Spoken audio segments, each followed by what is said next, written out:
Gospodin s vama. I s duhom tvojim. Čitanje Svetog Evanđelja po Luki. Slava tebi, Gospodine. U ono vrijeme rekoše Isusu farizeji i pismoznanci: učenici Ivanovi, a tako i farizejski, počesto poste i obavljaju molitve, tvoji pak jedu i piju. Reče im Isus: ne možete svatove prisiliti da poste dok je zaručnik s njima. Doći će već dani kad im se ugrabi zaručnik, tada će postiti u one dane. A kao zivao im je i prispodobu: nitko neće otparati krpe s novog odijela da je stavi na staro odijelo. Inače će i novo rasparati, a starom neće pristajati krpa s novoga. I nitko ne ulijeva novo vino u stare mješine, inače će novo vino poderati mješine, pa će se i ono proliti i mješine će propasti. Nego novo vino neka se ulijeva u nove mješine. I nitko pijuć staro ne zaželi novoga. Ta veli se, valja staro. Riječ Gospodnja. Slava tebi, Kriste. 형제자매 여러분, 우리는 신약 성경 곳곳에서 이 예수님과 바리사이들이 예수님을 대적하는 모습을 발견할 수 있습니다. 그들이야말로 이렇게 말할 수 있습니다. 그들은 정치적인 권력을 지니고 있었기 때문에 소위 말하는 제1당이라고 할 수 있습니다. 그들은 율법을 설명하는 사람들이었고 모든 율법을 실천하고 있었습니다. 613개의 율법을 그들은 실천하고 있었습니다. 동시에 그들은 248개의 금지사항도 있었습니다. 248개의 금지사항은 그들에게 있어서 인간의 뼈의 숫자라고 합니다. 그들에 의하면 그들은 이런 모든 것들을 다 실천하고 있었고 그래서 대단한 자부심을 가지고 있었습니다. 그렇기 때문에 예수님께서는 그들의 위선을 비판하고 계십니다. 그들이 이러한 모든 율법을 완성하고 실천하면서도 옆에 있는 사람이 누군가가 넘어졌을 때 그를 구하기 위해서 손가락 하나도 움직이지 않는 그들의 위선이었습니다. 그들은 모든 율법의 기본 원칙들을 기계적으로 지켰습니다. 즉 써있는 대로 내가 다 지키면 하느님께서 나를 구원해 주시겠지. 내가 몇몇 기도를 하면 하느님께서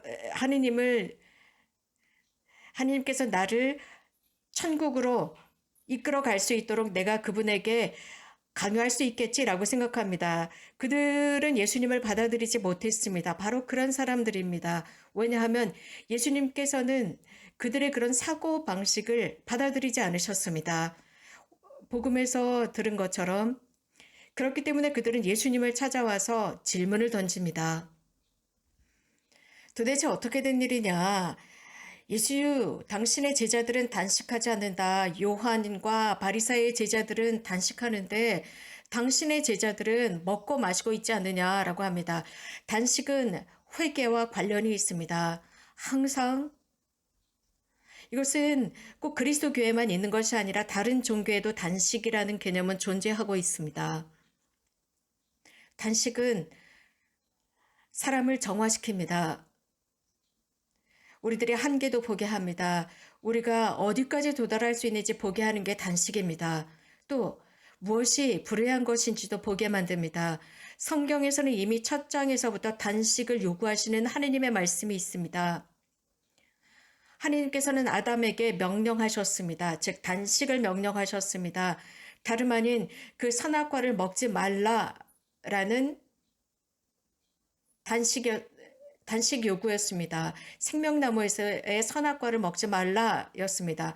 또 모세는 주님으로부터 10계명을 즉 주님과의 계약을 하기 전에 245년 전에 그는 40일 동안 호렙산에서 지냈습니다.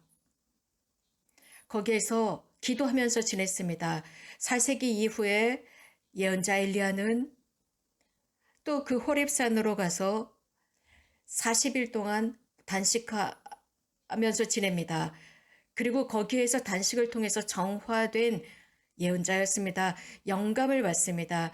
아시시의 프란치스코 성인께서도 자주 40일 동안 기도하고 단식하셨습니다.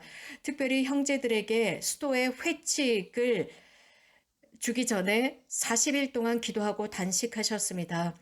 예수님이야말로 우리들의 단식에 있어서는 최고의 스승이십니다. 위대한 스승이시죠. 예수님께서는 당신의 공생활 전에 단식하셨습니다.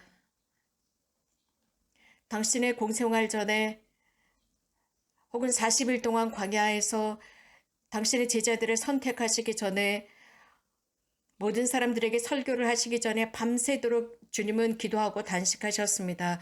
혹은 여러 다양한 기회에 기도하고 단식하셨습니다. 예수님께서는 당신의 교리는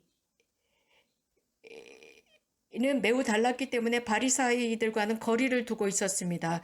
바리사이들의 교리는 달랐습니다. 물론 예수님께서 율법을 싫어한 것이 아니라 예수님께서는 율법을 성실하게 지키셨습니다. 그 율법을 한 획도 없애려고 하는 것이 아니라 완성하러 오셨다고 했습니다. 단식에 관해서 예수님은 이 바리새이와 율법학자들에게 이렇게 답을 하십니다. 신랑이 함께 할 때는 단식할 수 없다라고 했습니다. 과연 누가 신랑입니까? 예수 그리스도이십니다. 그래서 단식하는 시기가 있고 기뻐하는 시기가 있다고 했습니다. 기쁘게 즐겁게 춤을 추고 유쾌한 시기가 있다는 것입니다. 혼인잔치이기 때문입니다. 거기에는 모든 것들이 다 드러납니다. 신랑과 신부, 신부는 교회입니다. 예수님께서 계시는 동안은 기쁜 시간입니다. 예수님께서 오실 때, 즉 예수님께서 떠나셨을 때, 신랑이 떠났을 때는 그들은 단식하게 될 것이다 라고 했습니다. 예수님께서는 지극히 거룩하신 성체 안에 계시고 그분은 신랑이고 우리는 신부로서 이러한 만찬, 천상의 사랑의 만찬에 초대되었습니다. 예수님의 제자들, 그 제자들은 예수님으로부터 온 세상 곳곳으로 가서 이 세상 끝날까지 복음을 선포하도록 예수님으로부터 사명을 받은 사람들입니다. 즉 기쁜 소식을 전하는 것입니다. 이것은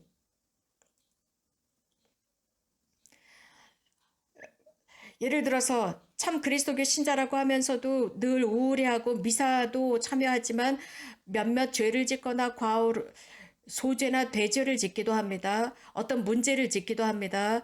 이런 것들은 즉시 해결해야 합니다. 우리 참 그리스도교 신자라고 한다면 우리 얼굴은 늘 기뻐야 합니다. 늘 반짝거려야 합니다. 즉 이러한 하느님의 기쁨을 반사해야 합니다. 왜냐하면 우리들은 고아나 버려진 사람들이 아니라 우리는 하늘에 계신 아버지 하느님과 함께 하시기 때문입니다. 그것을 우리는 얼굴로 드러내야 합니다. 단식은 말씀드린 대로 항상 회개와 연결되어 있습니다. 회개는 사람의 의식을 바꾸어 놓습니다. 또 활동도 바꾸어 놓습니다. 생각도 바꾸어 놓습니다. 그래서 옛 것을 버리게 됩니다. 옛 삶의 스타일을 버리고 새로운 삶의 스타일을 취하는 것이 회개입니다. 이건 메주고리에서는 자주 여러 메시지에서 성모님께서 우리들을 단식하라고 초대하셨습니다. 물과 빵으로 단식하라고 하셨는데 이 방법이 가장 좋은 방법이라고 하셨습니다. 2009년 10월 25일 성모님께서는 이런 말씀을 하십니다. 기도하고 단식하여라. 그리고 너희들의 신앙을 기쁘게 증언하여라. 그러면 너희들의 마음이 기도로 충만할 것이다 라는 말씀을 하십니다. 1988년 9월 25일 성모님께서는 오늘부터 마음을 다해서 단식하도록 초대한다. 많은 사람들이 단식을 하고 있지만 다른 사람들이 하기 때문에 따라서 하는 습관적인 단식으로 전락해버렸다. 그래서 어떤 누구도 이것을 포기하려고 하지 않는다. 또 본당 신자들에게 하신 말씀은 하나님께 감사드려라. 내가 이렇게 오랫동안 이 본당에 남아있을 수 있도록 해주셨기 때문이다. 사랑하는 얘들아, 마음을 다해서 기도하고 단식해라 라고 했는데, 마음을 다해서 기도하고 단식한다는 게 무슨 뜻일까요? 마음을 다해서 기도하고 단식한다, 마음으로 라는 뜻은 사랑으로 하는 것입니다. 그저 의무감으로 하는 것이 아닙니다. 바리사이들이 한 것처럼 하는 것이 아닙니다. 그래서 우리도 이 바리사이들처럼 같은 올감에 빠질 위험이 있습니다. 이것이 함정입니다. 늘 규칙적으로 똑같이 형식주의적으로 하는 것입니다. 늘 습관적으로 미사에 참여하고 아침 저녁으로 습관적으로 기도하고 습관적으로 가끔 좋은 일을 하거나 혹은 소홀히 하거나 기도를 하기도 하고 안 하기도 하고 이런 식으로 하면서 그 기도 아주 습관적으로 빠졌습니다. 기도와 단식은 그 자체로서 의미나 목적이 없습니다. 이것은 단지 수단일 뿐입니다. 기도의 목적은 개인의 성덕입니다. 우리들의 생각을 상화하고 우리들의 활동을 상화하는 목적이 있습니다. 우리들의 프로젝트, 즉 우리들을 기다리고 있는 올해 혹은 미래 우리들을 기다리고 있는 모든 프로젝트를 성화하는 것입니다. 거룩하게 만드는 것이 기도의 목적입니다. 바로 이것을 위해서 성모님께서 우리들에게 마음을 다해서 기도하라고 초대합니다. 현대 사람들은 단식에 관해서 거의 말하고 있지 않습니다. 왜냐하면 그리 좋은 것은 아니기 때문입니다. 세상의 의식은 이 단식, 절제, 포기라는 말을 모르고 있습니다. 무엇인가를 포기하는 것, 누군가를 위해서 포기하고 절제하는 것을 거의 하지 않습니다. 하지 않으려고 합니다. 싫어합니다. 하지만 이렇게 산다면 우리는 영신 생활을 앞으로 전진시킬 수 없습니다. 성모님께서는 지속적으로 물과 빵으로 매주 수요일과 금요일 단식하라고 하셨는데 가장 좋은 방법이라고 했습니다. 하지만 사랑으로 단식하라고 하셨습니다. 또 성모님께서 우리들에게 또 다른 단식으로 초대하셨는데 이것은 음식이라기보다는 또 다른 절제라고 할 수 있습니다. 여러분들에게 몇 가지 예를 들겠습니다. 예를 들자면 우리는 삶 속에서 시기와 질투를 절제하는 것입니다. 자, 이 시기와 질투라고 하는 것은 누군가를 반대하는 것입니다. 적대시하는 것입니다. 누군가 질투하고 시기하는 것입니다. 누군가가 성공합니다. 이것을 내가 참지 못하는 것입니다. 질투하는 거죠. 시기는 누군가가 무엇인가 긍정적인 것을 하는 것을 참지 못하는 것입니다. 좋은 것을 하면 우리는 그 사람을 자꾸 헐뜯습니다. 끌어내리려고 합니다. 그런데 우리가 이것은 이렇게 하면서 그를 끌어내리려고 합니다. 그 사람을 끌어내리고 나쁘게 말합니다. 이것은 정말 중죄가 됩니다. 시기하는 것은 죄가 되지 않는다 하지만 끌어내리고 험담하는 것, 중죄가 됩니다. 시기하고 질투하기 전에 우리는 이것을 끊어버리는 것입니다. 절제하고 이웃이 성공했을 때 기뻐하고 즐거워하는 것입니다. 그 사람을 위해서 기뻐하는 것입니다. 우리는 성체를 통해서 가장 좋은 방법으로 이러한 질병으로부터 치유될 수 있고 이러한 치유를 사람들에게 전할 수 있습니다. 또 하나 형식주의로부터 나오는 것입니다. 이 시기에 우리는 많은 사람들이 형식주의에 파묻혀 살아가고 있습니다. 곳곳에 확산되어 있습니다. 누군가가 5번에 걸쳐서 어떤 곳을 갑니다. 무엇인가를 청합니다.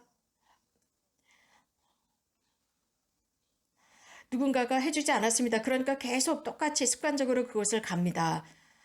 여러분들이 신문에서 이미 읽으신 것처럼 2명의 아이들이 유치원에서 도망쳤습니다. 그래서 그 아이들을 찾아야 했습니다. 왜냐하면 이 아이들은 유치원을 나갔어요. 왜냐하면 교사가 자신들이 원하는 것을 해주지 않았다는 겁니다. 혹은 누군가가 오른쪽 무릎을 수술을 해야 되는데 왼쪽 무릎을 수술을 했습니다. 왜냐하면 그 의사가 집중하지 않았기 때문입니다. 혹은 누군가가 왼쪽 무릎이 아픈 사람, 즉 정확한 진단서를 가져다 줬어야 했는데 실수를 합니다. 혹은 학생들이 수학 문제를 제대로 풀지 못합니다. 수학에 문제가 있습니다.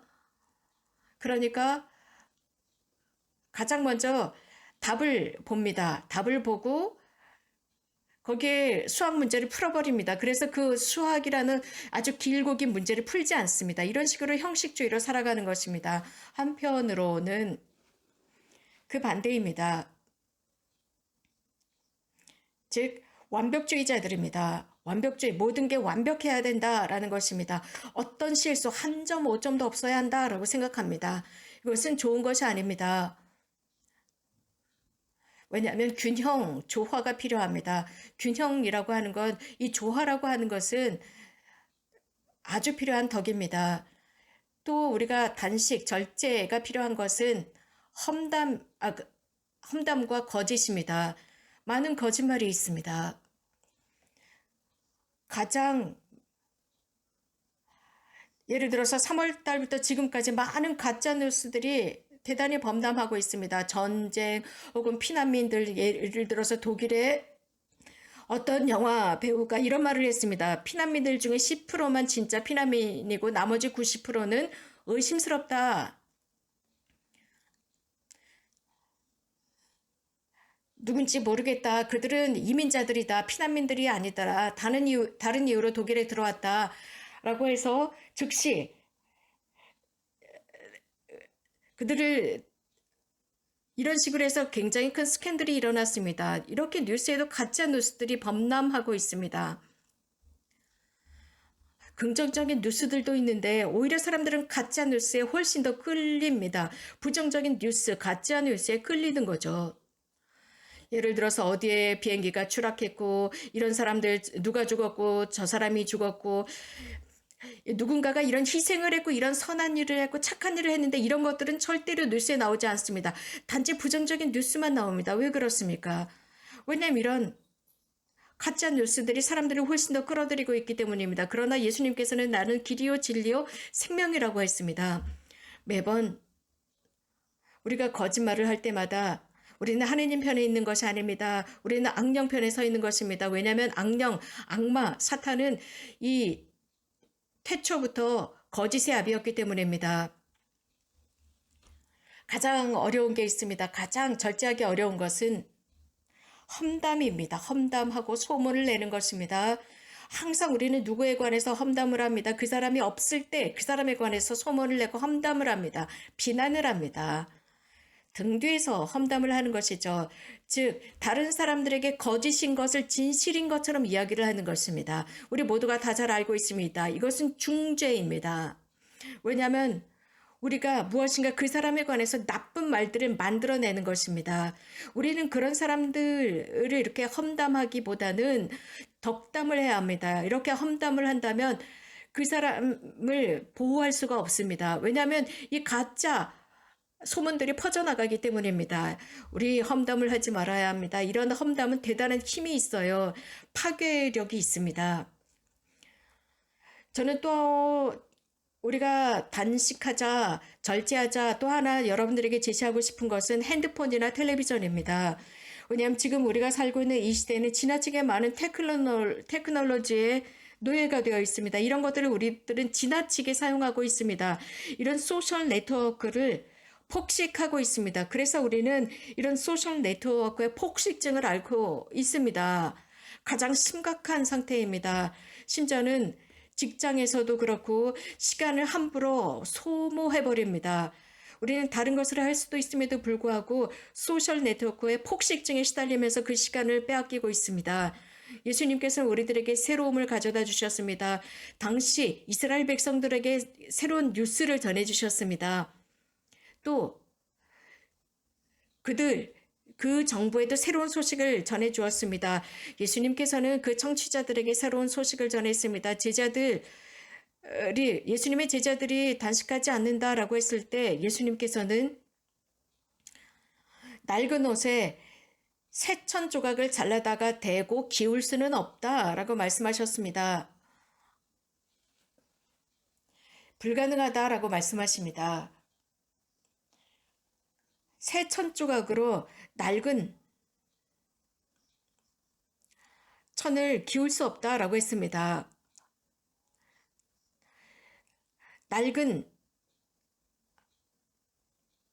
통에 새 포도주를 넣을 수 없다고 했습니다. 왜냐하면 그렇게 하면 새 포도주가 낡은 통을 터뜨려 버릴 것이라고 했습니다. 즉, 그 새 천의 낡은 천으로 기울 수 없다는 것이죠. 이 바리사이들은 예수님을 싫어했습니다. 왜냐하면 예수님께서는 자신들이 하고 있는 것들을 알고 있었기 때문입니다. 또 예수님께서 이적을 행하셨다는 것을 바리사이들도 알고 있었습니다. 그들은 새로움을 싫어했습니다. 무엇인가 새로움을 거부하고 있었습니다. 그렇기 때문에 예수님과 자신들 사이에 장벽을 세우게 됩니다. 하지만 예수님은 새로운 백성, 새로운 교회를 만들고자 했습니다. 바로 우리들입니다.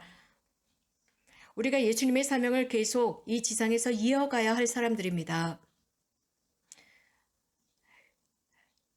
이런 이유 때문에 예수님과 바리사이 사이에는 일치가 없었습니다. 유대감이 없었습니다. 낡은 것, 낡은 세상은 끝났고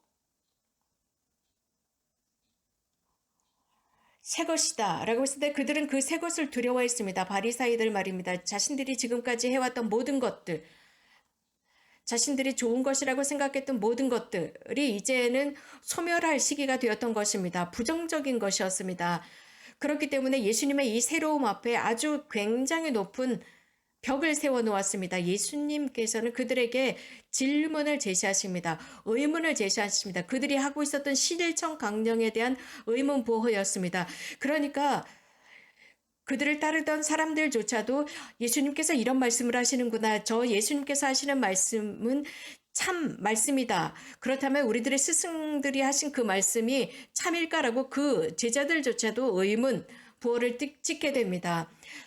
예수님께서 그렇기 때문에 그들은 예수님 앞에 장벽을 세우게 됩니다. 예수님은 새로운 활동, 새로운 지평을 보게 합니다. 예수님께서 말씀하시는 대로 새 포도주는 새 부대에 넣어야 합니다.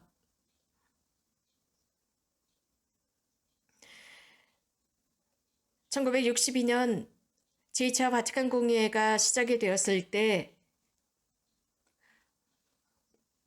이것은 대단한 예언자적인 행위였습니다. 그럼으로써 교회의 성령께서 새롭게 강림하시고 이제 교회가 쇄신되는 순간이었습니다. 새로운 길, 새로운 기쁨, 새로운 즐거움으로 나가는 길이 바로 이 제2차 바티칸 공의회였습니다. 오늘 저녁 이 자리에 미사에 참여하신 여러분들, 또 이것을 순례하고 계시는 여러분 모두가 이러한 새로운 기쁨에 동참하기를 바랍니다. 하나님께서는 분명 은총을 주실 것입니다. 여러분들이 원하시는 은총을 주실 것입니다. 그러나 여러분들이 원하는 그것을 이 순례에서 받으시지 못한다면 훨씬 더 나은 것입니다. 왜냐하면 하나님께서 여러분들에게 훨씬 더 좋은 것을 주실 것이기 때문입니다. 우리는 항상 주님 당신 뜻대로 해주십시오 라고 기도해야 합니다. 그분은 우리들의 구원의 의지를 지니고 계십니다. 하지만 자주 우리들의 의지는 하느님의 의지와 물론 합치되는 것 같지만 자주 그렇지는 않습니다. 하느님께서는 지금 이 순간 우리들에게 필요한 것이 무엇인지 우리들보다 훨씬 더 잘 알고 계십니다. 왜냐하면 사랑은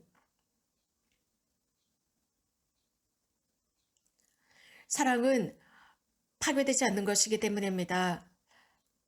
지난주였습니다.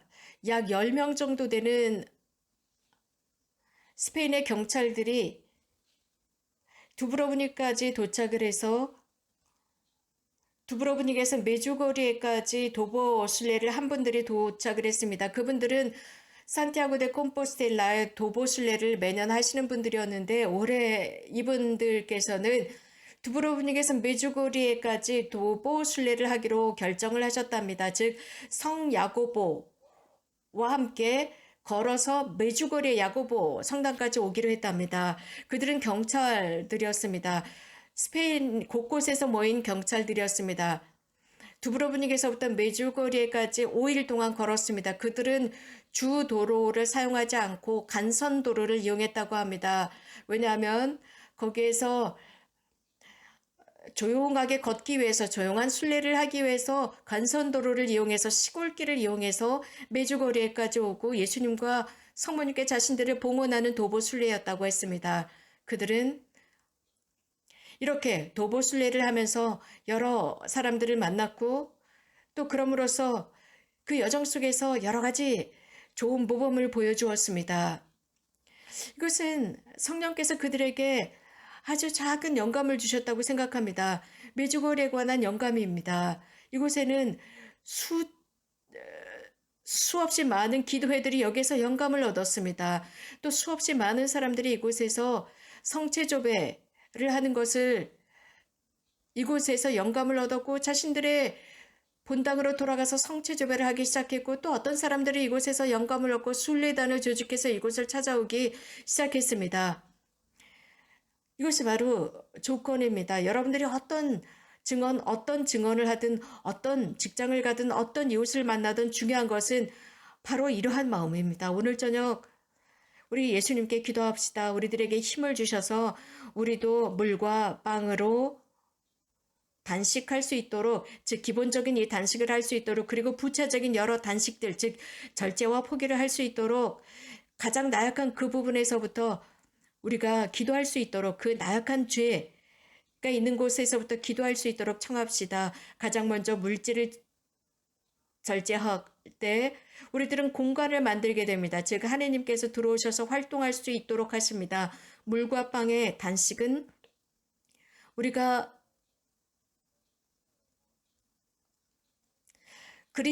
성체 안에 계신 그리스도를 훨씬 더 현실화할 수 있도록 도와줍니다. 주님께서 우리들의 마음을 열어주시고 그래서 우리들 마음 안에서 가장 깊은 열망, 즉 성덕을 향한 열망이 솟구칠 수 있도록 도와주십사 청합시다. 그래서 더욱 이웃과 예수님을 사랑할 수 있도록 해달라 청합시다. 항상 주님을 찬미합시다. 아멘.